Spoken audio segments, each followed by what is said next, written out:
Hi, it's Katrina. Number 10. The Chongqing Observatory Complex. The Chongqing Observatory Complex in Peru features a whopping 13 stone towers.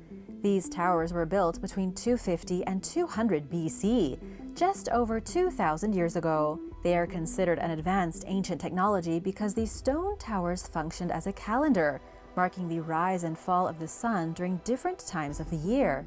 It's actually considered the oldest solar observatory anywhere in the Americas. Scientists have called it a masterpiece of human creative genius, and yet despite its amazing stature and serious historical relevance, pretty much nobody has heard of it. The site wasn't even added to the list of global cultural monuments until 2021. These days, the towers don't exactly look like towers. They look more like the bumpy bones of some great dragon's spine crawling up a ridge, which also looks somewhat like the back of a sleeping dragon. They've crumbled and fallen quite a bit since ancient times, now just small shrunken remnants of what they once were. Still, the foundations are there, and if you use your imagination, you can see just how splendid they would have been 2,300 years ago. They functioned as a calendar by marking the equinoxes and solstices, while also keeping track of the exact time of year within 1 or 2 days. Unlike places like Stonehenge, Chongqing was created on a huge scale. Stonehenge and other ancient observatories used circles and big blocks of stone as calendars. But this ancient civilization, now called the Chongqing Society, took it a step further and used imposing towers and a much larger space. It was something that took great knowledge of both the cosmos and mathematics. Number 9. The Hydraulic Telegraph. According to the ancient Greek historian Polybius, a man named Aeneas Tacticus invented the hydraulic telegraph over 2,000 years ago in 350 BC. It was the first long-distance communication system, originally employed during the First Punic War to send messages from Sicily to Carthage. It was a pretty ingenious invention, and arguably the most efficient way to get a message from one place to another in a hurry. The system worked like this. On the top of separate hills, there would be a container filled with water and a vertical rod floating inside it. The rod was inscribed with various codes. In order to send a message, the operator would use a torch to signal the receiver on another hill within view. Once the two were synchronized, they would begin draining their buckets at the exact same time. They would stop draining their buckets as soon as the sender lowered their torch. Then, wherever the water level was, that was the message. The issue here is that the hydraulic telegraph could only be used on days of good weather, and when the sender and receiver were within sight of each other. They could also only have so many predetermined messages already written on the vertical rod. Still, it was a genius invention that didn't see any improvements until the 19th century in Britain, nearly 2,200 years later. Number 8. The Surgeon's Tomb. In Peru, the highly advanced yet oddly terrifying surgical kit of an ancient doctor was discovered inside a tomb. The doctor's surgical kit contained what at first glance looked like primitive weapons, knives and needles and sharp metallic tools. The truth is that many of these surgical instruments played two roles, being used in medical surgeries and in human sacrifices. But perhaps the most boggling part is that the surgeon almost certainly used these tools and his advanced knowledge of surgical techniques to perform operations on people's brains. The surgeon lived 1,000 years ago during what is known as the Middle Sican period of between 900 and 1050. He was buried underneath the ceremonial temple at the Huaca Las Ventanas archaeological site, which goes to show he had a very high standing in the community. He was part of the Sican culture, also known as the Lambayeque culture, and although some might consider them primitive barbarians for the way they sacrificed their own people, they were also extremely advanced when it came to medical science. According to the director of the Sican National Museum, Carlos Helera, along with surgical knives and other instruments, archaeologists also found 2 frontal bones with marks on them. These marks indicate that they were cut using trepanation techniques. In other words, the frontal bones were trophies from human skull surgery. Carlos says this likely means the surgeon was an expert in cranial trepanations, using his knives to cut into people's skulls and relieve pressure on their brains. Number 7. Pont du Gard. During the Roman Empire, aqueducts went up all across Europe. They were used to transport the most important liquid on the planet from one point to another. It took a lot of engineering prowess to design the aqueducts, bringing drinkable water to cities that otherwise wouldn't have had any access. The aqueduct was one of the big things, along with major highways, responsible for the success of the Roman Empire. And there is no greater example of the architectural genius of the aqueduct than Pont du Gard in France. Today, Pont du Gard is the best preserved aqueduct anywhere in Europe. It was designed to supply running water for everything from drinking to cooking to waste disposal to the city of Nemesis 2,000 years ago. It's extraordinary because it's still standing and because it's massive. The structure stands over 150 feet tall. It's over 1,500 feet wide, and it's in better shape than some bridges built in the 20th century. It doesn't seem like anything will topple this unbelievable feat of engineering. Not even the millions of tourists who climb all over it every year. Number 6. Roman Nanotech. Even more impressive than the greatness of the Roman aqueducts is Roman nanotechnology. That's right, nanotechnology. Recent evidence has come to light that Roman craftsmen figured out how to use nanotech to change the color of things when exposed to different light. The evidence comes in the form of a goblet, what's called the Lycurgus cup. It looks like an ordinary glass drinking cup, but it's unique in the fact that it uses microscopic technology to change its exterior color. The unique properties were first noticed when it was brought to a museum over 70 years ago, but it wasn't until recently that scientists were able to actually figure out how the color changes. First of all, the goblet was made 1,600 years ago. The process behind its creation is incredibly complex. Tiny particles of gold and silver were embedded inside the glass. When it's sitting in normal lighting, the glass is a jade color, but when it's lit from behind, the green turns to a ruby red. It does this because when hit by light from behind, photons hit the electrons and cause them to vibrate, thereby changing the color. It's doubtful the Romans realized they were working with nanotechnology. However, they clearly knew they were onto something. The Romans probably ground metal particles and then mixed them with hot liquid glass to create the cup. And although they knew the result, they probably didn't understand why. Otherwise, there would be a lot more surviving examples of this sort of nanotechnology. Number 5. The Viking Sword of the Future.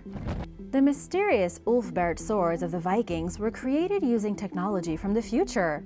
In fact, these ancient weapons have boggled archaeologists for years, with experts confused as to how medieval Vikings made them. The issue is that Vikings forged these swords using technology that didn't appear for another 1,000 years after they were gone. The swords all date between the 9th and 11th centuries, forged during a transitional period between primitive Viking weaponry and the more advanced swords used by medieval knights. Thousands of them were dispersed across Europe, though only around 100 are preserved today, most of them pulled from Viking burials. Even more mysterious is that after 1100 AD, the swords vanished, and nothing with even a remotely similar quality surfaced again until the 18th century. All the swords were inscribed with the name Ulfberht, which archaeologists think was a kind of ancient brand name. However, nobody can agree on if this was the name of the place the weapons were made or the name of the person who came up with the technology. Now let's look at why they were so special. The metal of the blades has been compared in strength and quality to modern-day steel. Before the appearance of these swords, Viking blades were made of low-quality steel that shattered like glass. Then, from out of nowhere, swords of the same quality as modern 21st century steel suddenly appeared. It's strange because blacksmiths shouldn't even have had the technology to heat the iron ore enough to create such magnificent steel. They would have needed ovens heated to over 3,000 degrees Fahrenheit. How do you think they did this? Let me know your theories in the comments below. Number 4. Bronze Age Superthread. People in the Bronze Age figured out how to make superthread, a highly advanced thread used in fashioning everything from clothing to building materials. 3,800 years ago, in both Britain and across Europe, thread making became abruptly popular. It was a huge technological leap forward, moving from the primitive draft spinning of plant fibers to a process called splicing. According to Dr. Margarita Gleba from the McDonald Institute for Archaeological Research, the invention of splicing marked a major turning point in civilization. Even more interesting is that a new study has shown that it wasn't only the pre-dynastic Egyptians who figured out how to make perfect textiles, but also Bronze Age Europeans. Here's why it was such a huge step forward for civilization. Draft spinning, which was a process of drawing out fibers from a mass and then twisting them using a rotating spindle, occurred at the exact same time as the first human urbanization and the first real population growths happened.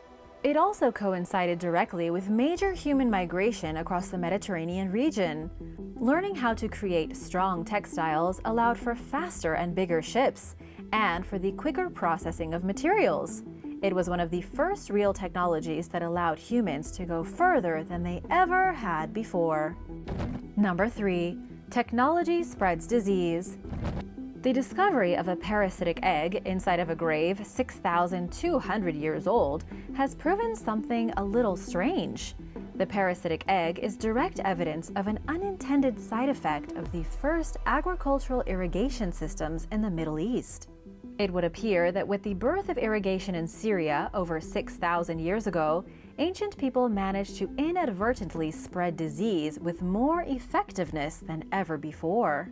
The parasitic egg would have eventually hatched into a flatworm parasite, something that lives in the blood vessels inside the bladder and intestines. People infected with this kind of parasite suffer from a disease called schistosomiasis. It causes all kinds of nasty issues from bladder cancer to kidney failure.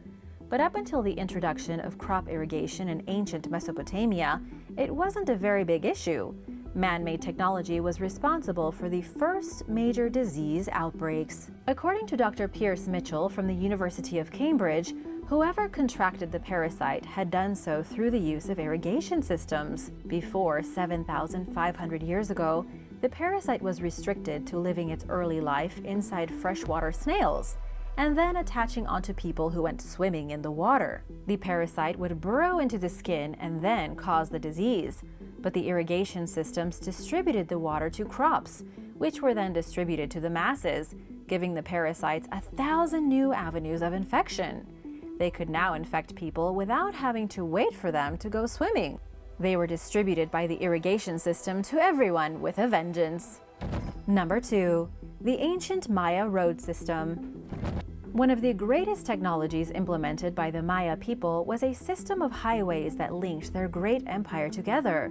These roads were called sakbe, and they were quite a bit different from the roads being paved in ancient Rome. The Maya roads were made of huge stones overlaid with rubble, and over top of the rubble were cylindrical stones and smooth layers of stucco. This created actual highways, wide stretches of primitive pavement about 4 feet above ground level. In some parts of the swampy empire, the roads could be as tall as 8 feet to get over the marshy terrain. One of the biggest issues when trying to determine just how vast the Maya road system was is that pretty much all of it is gone. 1,100 years later, these same wild jungles that have swallowed most of the Maya ruins have also swallowed their technologically advanced roadways. So far, the longest one discovered stretches a distance of 60 miles from between Koba and Yashuna, but historians think some of the longer ones were at least 100 miles in length. And while that may not seem like a lot, it's pretty big. Keep in mind that the Maya civilization itself covered an area of 325,000 square miles. They used these raised roads to connect ceremonial centers with rural communities and major cities with each other. It allowed people to move through treacherous jungle terrain far more easily, which helped with everything from trade to warfare. Number 1. The Dendera Light.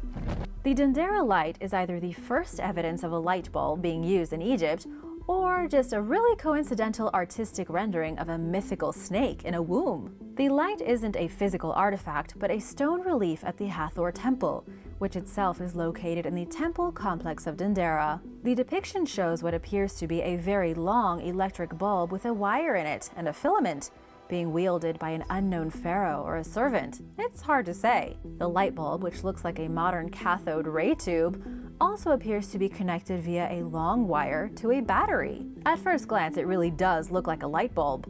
Fringe researchers claim it proves that the Egyptians figured out how to create a light bulb thousands of years before anyone else. The truth might be a little less exciting. Egyptologists believe it's all just a coincidence. They say the snake inside the light bulb is actually the serpent god Sematawi. He is rising from a lotus flower, which appears to be the base of the bulb. The flower's stalk is what's supposedly a wire connected to a power source. But as for the bulb around the snake, that's just supposed to represent Nut's womb.